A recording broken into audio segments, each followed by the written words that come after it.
Depois deste intervalo rápido, nós já voltamos com o programa Mão na Roda, trazendo hoje a psicóloga Samara Rodrigues, que veio abrilhantar esse programa e nos trazer uma série de informações dentro da sua área de atuação. Vamos começar falando sobre as doenças psicossomáticas, nome complicado, mas, Samara, quais são ou o que pode ser considerado uma doença psicossomática? Porque existem algumas delas, que eu tenho certeza que você vai falar, está muito em moda hoje em dia, né? Muito se fala sobre ela. Eu creio que já existiam, mas agora se fala mais. Então, por favor, o que nós podemos classificar como doença psicossomática? Vamos lá. As doenças psicossomáticas nós chamamos como doenças da alma, né? São aquelas doenças não físicas. Um exemplo bem básico, uma depressão. Tá? Uma pessoa depressiva, o organismo dela vai expelir fatores como, por exemplo, a parte neurológica, então, enxaqueca, cefaleia tensional, fibromialgia, podem ser consideradas doenças psicossomáticas, doenças da alma, que vêm de uma ansiedade generalizada, né, que é o TAG, que a gente fala que é o transtorno de ansiedade generalizada. A parte gastrointestinal, que é a parte de gastrite, né, gastrite nervosa, é uma doença somática também, na qual a pessoa está com problema e não está conseguindo resolver, o organismo, ele responde. Eu sempre costumo dizer, não é organismo e mente, é mente e organismo, mente e comportamento. Né? Então, assim, a parte neurológica, a parte gastro e a parte intestinal também. As pessoas que passar por alguma situação nova, né? Geralmente o intestino já responde, o nosso organismo. Então, assim, dores musculares, dores tensionais. Então, assim, por isso aí a gente vai voltar na importância do psicólogo, a ter alguém para falar, entendeu? Ter alguém para desabafar, para dar uma orientação também. Para dar uma orientação, evita essas doenças, né? Por isso que muitas pessoas é uma somatização de sintomas, né? Vai somando aqui, vai somando ali, um problema no emprego, o conflito com o familiar, um conflito com o cônjuge. Então, assim, a pessoa vai se fechando e o organismo vai o quê? Vai respondendo, senão a pessoa tem uma estafa mental e é onde a gente parte para os psicotrópicos, é onde a gente, peraí, já cria uma dependência, né? Então, as doenças psicossomáticas é um assunto que tem que estar muito em alta e tem que ser muito trabalhado e que muita gente não sabe dessas doenças. Por que eu estou sentindo tanta dor na cabeça? Vai no neurologista, faz exames, não tem nada. São o quê? Ansiedade, preocupação, indícios de depressão, indícios de outras patologias. Então a pessoa altamente tem que se conhecer, não ir direto para os remédios psicotrópicos. Então, em outras palavras, o organismo reage totalmente a uma situação. Sempre, 24 horas por dia. 24 horas por dia, o nosso organismo ele reage àquilo que a minha mente pensa. A minha mente, ela tem o comando de mim, do meu organismo, até dos meus passos. Muito bom. E o que você aconselharia, então, uma pessoa que começa a apresentar esses sintomas? Esses sintomas de enfermidade... Essa somatização. Essa somatização, isso, eu estava procurando a palavra. Essa somatização de sintomas. A primeira coisa é a autoanálise. Coisa que isso, o ser humano, nós estamos vivendo num mundo muito corrido, né? Não temos tempo... Tudo muito rápido. Tudo muito rápido. E nós queremos as coisas imediatas. Exatamente. Está aí o erro do ser humano. Então, a primeira coisa é o quê? Se fazer uma autoanálise. Gente, é necessário eu me analisar. Aonde eu estou errando, aonde eu estou acertando, o que eu pretendo para mim. Então, primeiro passo, a autoanálise. Na autoanálise, eu vou conseguir identificar pelo menos um probleminha na minha vida que não está legal. Aí onde eu vou trabalhar. Eu trabalhando esse probleminha, que pode ser menor que seja, eu já vou melhorar. Eu já vou ter uma melhora aqui, significativa mentalmente. Então, o importante também é que as pessoas diversifiquem suas atividades. Sim, Trabalho, claro. trabalho também não dá. Atividade física, gente, eu gosto muito de falar isso, é um dos principais fatores para as doenças psicossomáticas não reagirem no nosso corpo. Por quê? Atividade física, liberação do prazer. Qual é o principal hormônio do prazer? A endorfina. Então, ali a gente já desacelera todas as tensões que nós passamos no nosso dia, que nós temos na nossa vida. Não que vai resolver os nossos problemas, não. Isso como uma medida paliativa para a gente não entrar numa medicação. Na verdade, vai diminuir, então, Com toda certeza.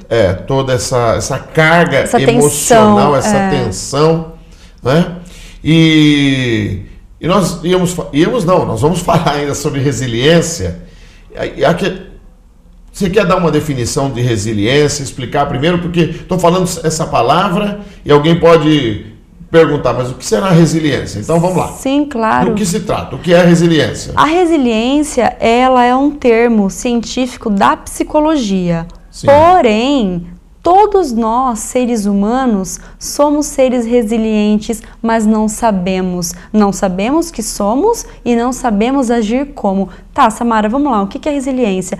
É ter a flexibilidade. O ser humano ele tem que ser flexível a lidar com situações difíceis, a não ser tão radical, a pensar antes de agir. Ser um ser resiliente, em outras palavras, significa isso, ter aquela tolerância que hoje o ser humano não tem um com o outro, no trânsito, num ambiente de trabalho, muitas vezes se calar, né, observar, analisar para dar um feedback, para dar uma devolutiva. Então é ter essa flexibilidade de não ser nem 8 nem 80. Né? Quando nós nos tornamos seres resilientes, pode ter certeza que nós nos tornamos pessoas, seres humanos melhores. Então seria mais ou menos voltar ao normal depois de um momento de estresse, de dificuldade. É saber retornar ao seu estado normal. Retornar ao estado normal e saber lidar com situações adversas, com situações difíceis, né? A perda, vamos supor, um exemplo, a perda de um emprego. Né? Eu tenho que ser uma pessoa resiliente, eu vou me desesperar, eu vou acabar, chegar a querer desistir de tudo? Não. Não, o meu trabalho que eu perdi eu sou um ser humano, então eu tenho que ser forte. Resiliente é ser forte, é ser flexível em momentos difíceis. Outro exemplo, a perda de um ente querido, a morte, o luto, eu tenho que saber elaborar esse luto. Então eu tenho que ser resiliente, é ser forte, determinado. Dentro de um evento traumático, sim, certo? Você tem que ser forte. Aliás, é uma palavra que se usa, né? Como você disse aí na perda de um ente querido, sempre alguém diz, seja forte, força. Sim, aí, né? Sim, elaborar as questões difíceis que me acontecem no meu dia, entendeu? Aí a gente cai novamente nas doenças psicossomáticas, para você ver como que está ligada uma coisa a outra. Uma coisa com outra. Sim.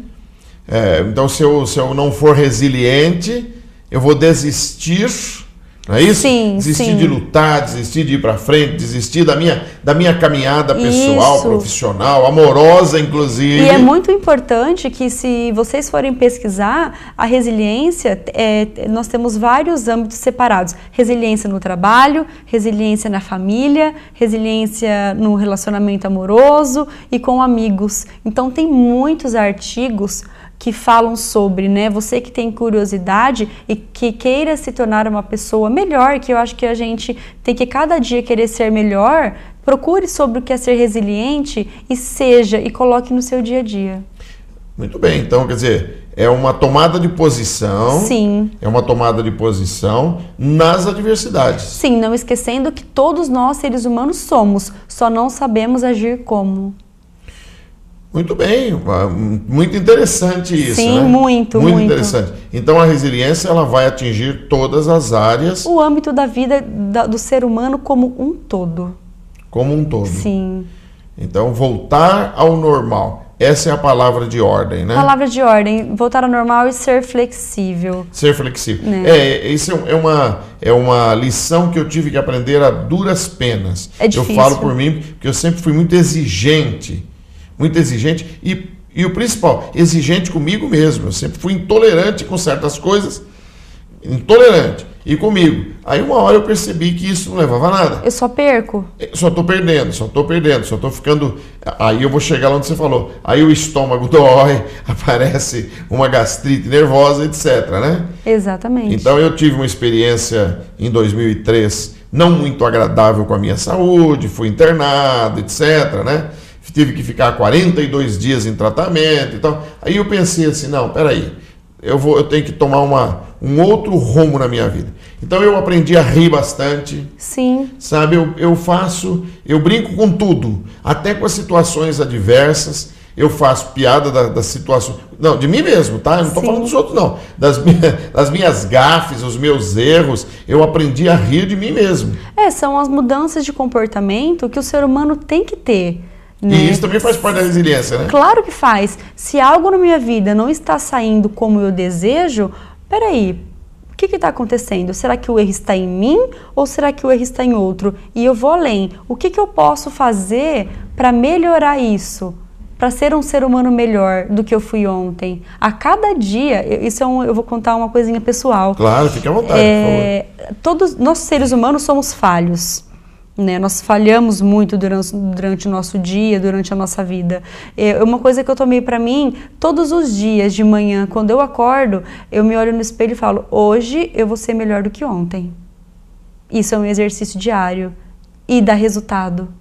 E dá muito resultado. Se você tomar isso como uma lei para a sua vida, perfeição não existe. Nós não somos perfeitos. Sim, só que nós vamos ser melhores com o outro, que muitas vezes está precisando de uma palavra amiga, está precisando de um abraço, um acolhimento.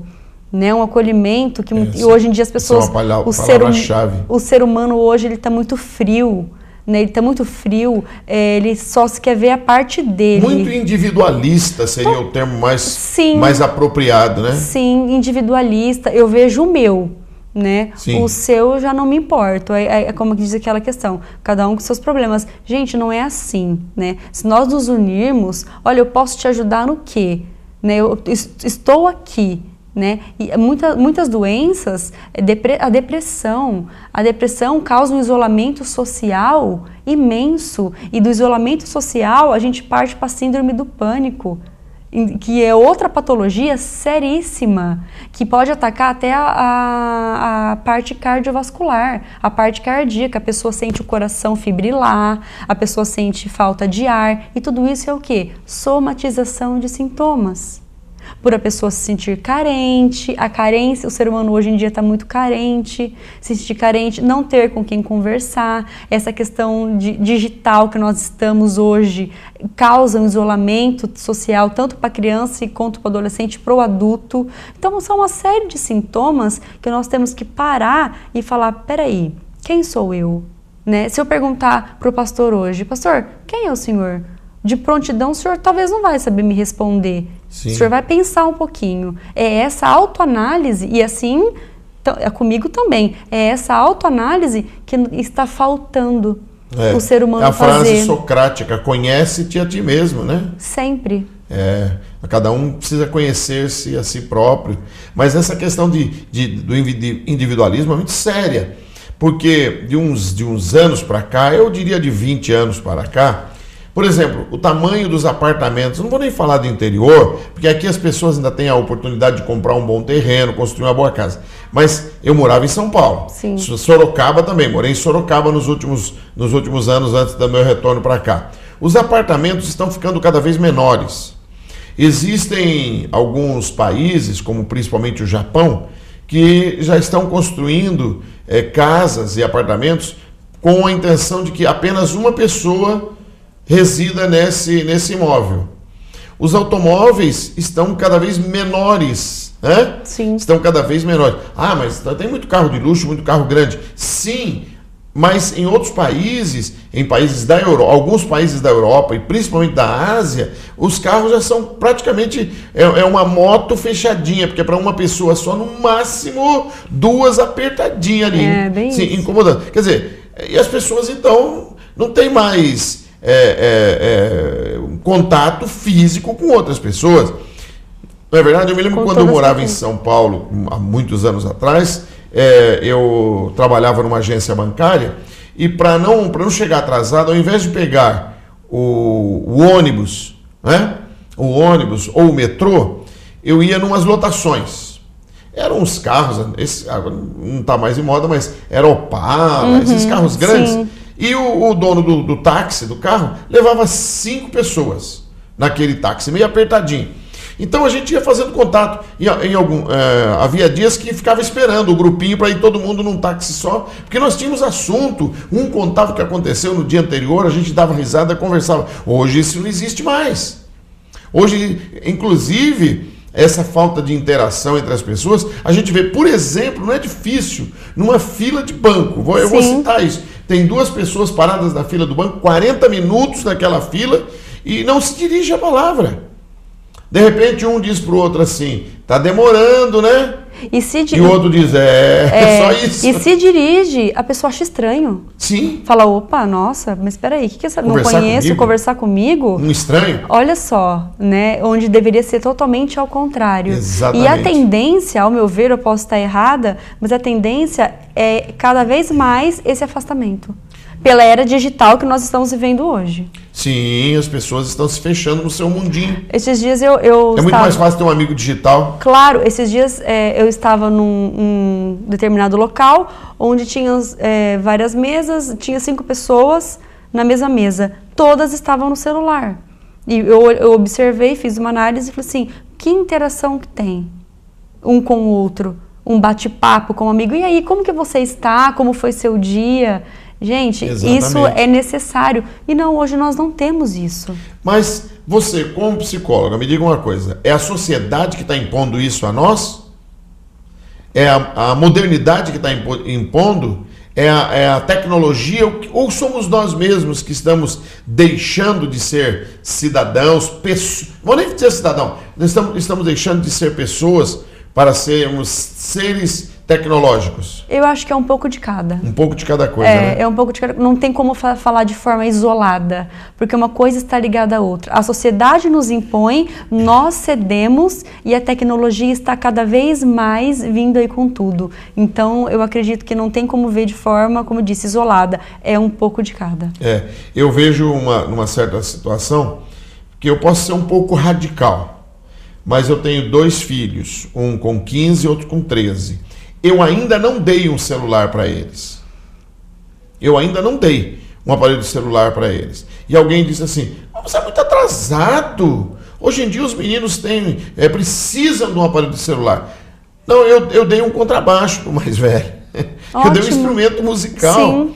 Sabe? Ao invés de dar um celular, um tablet, eu prefiro dar um instrumento musical. E ele está se realizando, ele está aprendendo, ele está se tendo... ambos, né? Eu estou dizendo do mais velho porque com 15 anos ele já precisaria ter um celular. Já. Não. Os 2 têm instrumento musical. Aliás, é o que não falta na minha casa. Eu, quando era criança, desde os 6 anos de idade, tinha todo tipo de instrumento que você possa imaginar. Eu tinha dentro do meu quarto.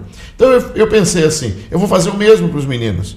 E isso está sendo um fator de socialização. Ótimo. Também. E com certeza, porque dali ele pode interferir em outros lugares na sociedade. Sim. De uma forma positiva, de uma forma que ele vai de interação, não de individualização. Exatamente, é a maneira de pensar. Então não estou tão errado assim, né? Não, ao meu ponto de vista, de maneira alguma. Mas do ponto de vista tecnológico, inclusive os vendedores de celular hoje devem estar meio preocupados comigo. Será que esse homem nunca vai comprar um celular para os meninos? Na hora certa. Não, tudo tem a sua hora. Tudo tem a sua hora. Tudo tem a sua hora hora. que eles estiverem maduros o suficiente, né? Sim. Maduros o suficiente. Não que não estejam, não é isso. Sim, mas qual a real necessidade? Sim, vão perder parte da infância. Nós morávamos numa fazenda, lá em Sorocaba, antes de voltar para cá. Não morava em apartamento, não, morava em fazenda. Então, os meninos estavam acostumados a subir em árvore, a andar na terra, a ver planta, a aproximar-se do gado e tudo mais. E hoje nós temos isso? Não, e aí nós tínhamos parentes e amigos que iam nos visitar e os meninos ficavam lá no celular. Vamos lá para fora, vamos para a piscina, vamos para alguma coisa. Eles tinham muito compromisso tecnológico, né? Sim. Então, e qual o conselho que você daria? Vamos começar então primeiro para os pais em relação aos seus filhos, para que eles não venham a contrair doenças psicossomáticas. Estar mais presente, com toda certeza. Estarem mais presente na vida escolar, amizade, né, relacionamento, se já estão na idade, com quem está andando, lugares na qual estão frequentando. Participar da vida dos filhos. Existe uma palavra-chave, diálogo. Sim. Diálogo é o que falta hoje em dia. Os pais não têm diálogo com os filhos. E é onde eles vão procurar aonde? Na rua. E é onde geralmente a rua oferece o quê? Coisas negativas, destrutivas. Então, para os pais, primeira coisa, para um tempinho, né? Todo mundo tem, a gente sabe que tem vida corrida, todo mundo trabalha, mas tem um tempinho para o filho. Dialogam, gente. Dialogam, porque a gente vai pensar a longo prazo. Hoje talvez seu filho esteja tudo bem, notas boas, mas a gente não sabe o dia de amanhã. E para os adultos que enfrentam situações de doença psicossomática também? Vamos procurar. Que rumo? Vamos procurar a primeira coisa, sem medicação, em primeiro lugar, tá? Vamos procurar o que está fazendo, qual é o fator principal na qual me leva a me sentir triste, a me sentir depressiva, falta de vontade de fazer as minhas necessidades básicas.